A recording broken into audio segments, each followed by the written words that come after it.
Assalamualaikum warahmatullahi wabarakatuh. Alhamdulillah wassalatu wassalamu ala Rasulillah wa ala alihi wa sahbihi wa mawalah wa la hawla wa la quwata illa billahi wa ba'd. Ma'asyiral muslimin yang dimuliakan Allah Subhanahu wa taala, kita ulas kembali karena tadi ada gangguan sinyal tentang bahasan seputar apa itu kontor. Ma'asyiral muslimin yang dimuliakan Allah Subhanahu wa taala, dalam sebuah hadis Nabi sallallahu alaihi wasallam pernah mengatakan, yakhlusul mu'minuna minan nar fayuhbasuna ala qantarati bainal jannati wan nar fayakussu li ba'dihi min ba'din madhalimu kanat bainahum fid dunya hatta idza hudhibu wa nuku udhina lahum fi dukhulil jannah fawalladhi nafsu Muhammadin biyadi la ahaduhum ahda bimanzilihi fil jannati minhu bimanzilihi kana fid dunya. Kata Nabi SAW, setelah orang-orang yang beriman diselamatkan dari neraka, maksudnya sangat melewati titian siratal mustaqim, mereka pun kemudian tertahan di kontor. Kenapa? Mereka tertahan di kontor di antara surga dan neraka karena ditegakkan kisos di antara mereka akibat kezaliman yang terjadi di antara mereka selama di dunia. Setelah dibersihkan dan dibebaskan, mereka pun baru diizinkan masuk surga. Demi zat yang jiwaku berada di tangannya, sungguh mereka lebih mengetahui tempat mereka di surga daripada tempat mereka di dunia. Ma'asyiral muslimin yang dimuliakan Allah Subhanahu wa taala, sebagian para ulama mengatakan bahwa kontor adalah bagian paling ujung dari sirat. Maksudnya ujung daripada siratal mustaqim, itulah yang disebut dengan kontor. Artinya kontor dengan pintu surga itu sudah sangat dekat. Makanya Al-Hafidz Ibnu Hajar Al-Asqalani rahimahullahu ta'ala dia mengatakan, alladhi yadhar annaha tarfus sirat mimma yalil jannah. Yang tampak bahwasannya kontor adalah ujung daripada sirat sebelum surga itu sendiri. Jadi kalau mengacu kepada pendapat Al-Hafidz Ibnu Hajar Al-Asqalani rahimahullahu ta'ala, bahwa kontor adalah sebuah jembatan yang merupakan ujung daripada jembatan titian siratal mustaqim, di mana Nabi Shallallahu Alaihi Wasallam bersabda dalam sebuah hadis yang dikeluarkan oleh Imam Muslim dan yang lainnya dari hadis Abi Hurairah radhiyallahu anhu, wa yudrabus sirat baina dhahrai jahannam fa akunu ana wa ummati awwal man yujizuha. Dan akan dibentangkan sirat di atas dua punggung neraka jahannam. Aku akan melewati dan umatku pertama kali sebelum yang lainnya. Artinya bahwa gambarannya bahwa ketika manusia selesai proses mulai daripada kebangkitan, kemudian pengumpulan di padang mahsyar, kemudian ada proses hisab yang mencakup pembagian catatan amal, timbangan, pembacaan amal, hisab yang mudah, sulit atau yang lainnya dari proses-proses kehidupan di padang mahsyar. Dan orang sudah dibagi-bagi, mana orang yang beriman, mana orang kafir, mana orang munafik. Maka Allah Subhanahu wa ta'ala akan datangkan jahannam di hadapan manusia. Waji'a bi jahannam, jahannam akan didatangkan. Kemudian di atas jahannam akan dibentangkan sebuah jembatan, jisrun mamdudun fawqa jahannam, sebuah jembatan yang akan dibentangkan di atas neraka jahannam. Dan semua orang yang beriman pasti melewati. Wa in kuntum illa wariduha, kalian pasti melewati titian itu. Ada yang kemudian mereka melewati titian itu sebagaimana sabda Nabi SAW, seperti kilat. Ada di antara mereka yang melewati titian itu seperti angin. Ada yang melewati seperti burung, ada yang berlari kencang dengan kuda balap, dan begitu seterusnya. Walaupun secara logika, kalau kita melihat riwayat-riwayat, kemudian kita simpulkan bahwa bentuk jembatan itu tidak mungkin dilewati. Dia licin, bergerak-gerak menggelincirkan, lebih halus dibandingkan rambut, lebih tajam dibandingkan pedang. Kemudian ada besi-besi pengait yang akan menyambar ke sana kemari.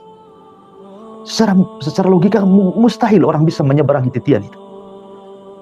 Tetapi kuasa Allah Subhanahu wa Ta'ala, Allah bisa menyeberangkan orang-orang yang beriman. Allah bisa menyeberangkan orang-orang dengan mudahnya sesuai dengan amal soleh mereka. Tetapi ada juga yang mereka merangkak-rangkak diselamatkan, tapi ada juga yang merangkak-rangkak kemudian dijerumuskan ke dalam jahannam, na'udzubillah. Ketika manusia sudah susah payah melewati titian siratal mustaqim, kemudian sampai di ujung titian, itulah yang disebut dengan qantarah yang kita bahas. Di qantarah ini manusia bukan berarti tinggal melangkahkan kakinya ke surga, tidak.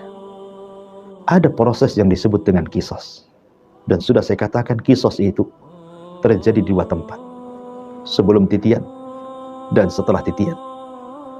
Adapun sebelum titian, ini qisas yang berlaku kepada binatang, qisas yang berlaku kepada orang kafir kepada orang kafir, orang yang beriman kepada orang kafir, orang kafir kepada yang beriman, dan begitu seterusnya. Tetapi tempat yang kedua di qantarah ini, qisas hanya berlaku bagi orang-orang yang beriman saja. Kenapa?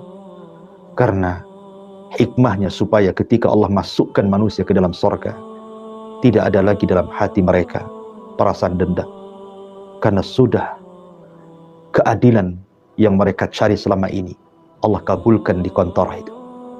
Makanya Allah Subhanahu wa Ta'ala berfirman dalam Al-Quranul Karim, wa naza'na ma fi sudurihim min ghillin ikhwana, kami cabut perasaan dendam dalam hati-hati mereka ketika mereka masuk ke dalam surga.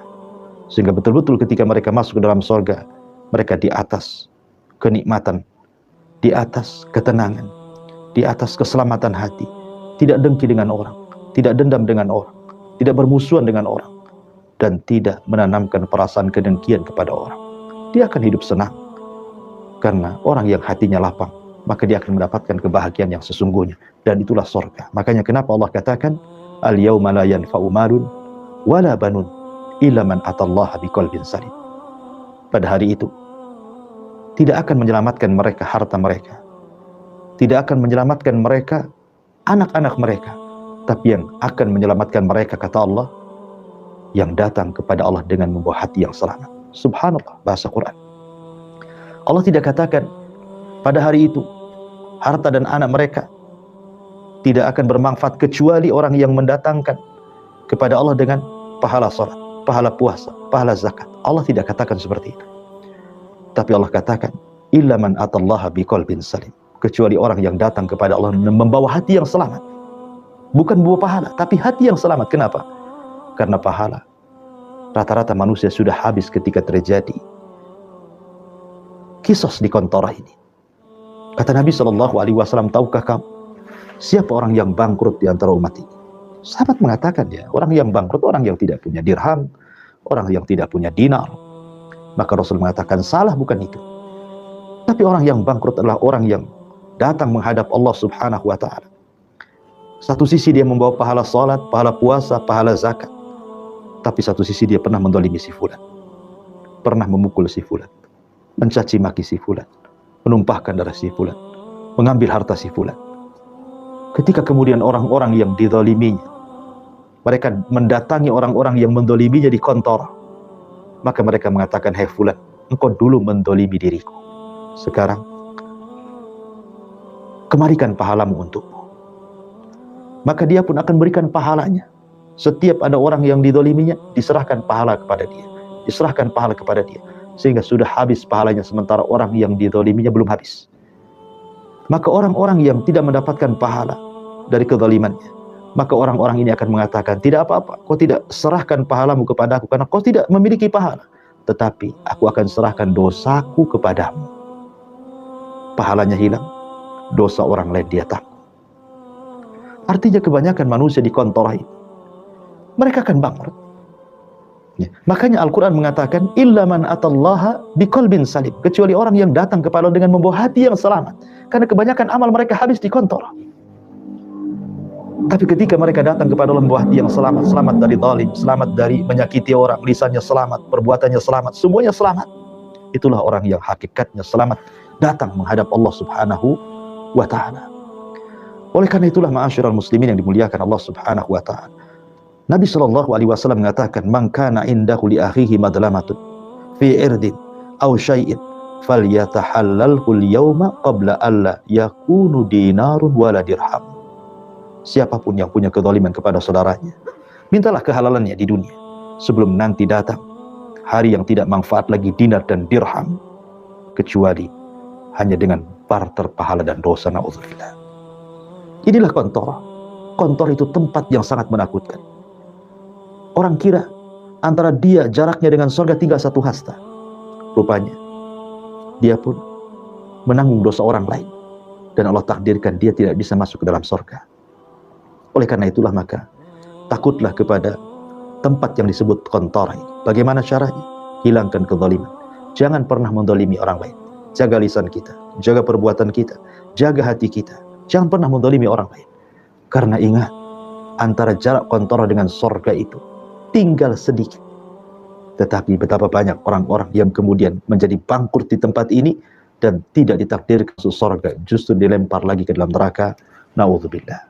Ma'asyiral muslimin yang dimuliakan Allah Subhanahu wa ta'ala, dari sini bahayanya manusia ketika berada di kantor. Dan kita hanya berlindung kepada Allah Subhanahu wa ta'ala. Semoga kita diselamatkan dari kantor ini, dari qisas, sehingga kita dimasukkan oleh Allah Subhanahu wa ta'ala ke dalam surga. Amin ya rabbal alamin. Ini yang bisa sampaikan faedah malam, mudah-mudahan bermanfaat. Subhanakallahumma wa bihamdika asyhadu an la ilaha illa anta astaghfiruka wa atubu ilaik. Allahu ta'ala alam. Assalamualaikum warahmatullahi wabarakatuh.